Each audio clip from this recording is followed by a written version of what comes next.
Arrivée dans un long cortège au palais présidentiel, la secrétaire d'État américaine Hillary Rodham Clinton a été accueillie par le président de la République qui lui a dit sa joie de la recevoir en Côte d'Ivoire.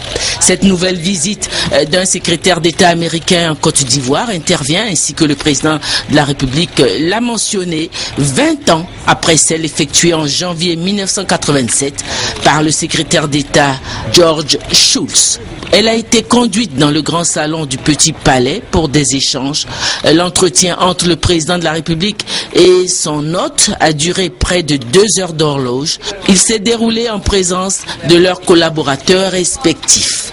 Côté américain, on notait la présence du secrétaire d'État adjoint aux affaires africaines, Johnny Carson, et également la présence de l'administrateur adjoint de l'USAID, l'agence des États-Unis pour le développement international, l'ambassadeur Donald Steinberg.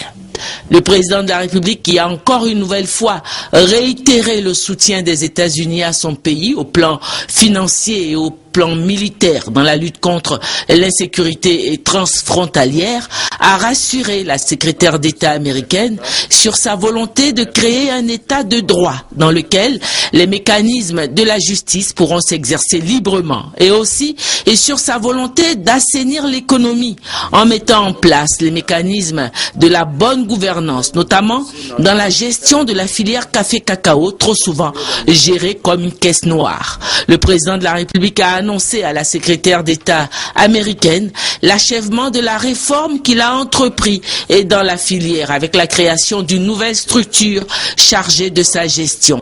Le président de la République a également rassuré sur son engagement à lutter contre le travail des enfants dans la cacaoculture.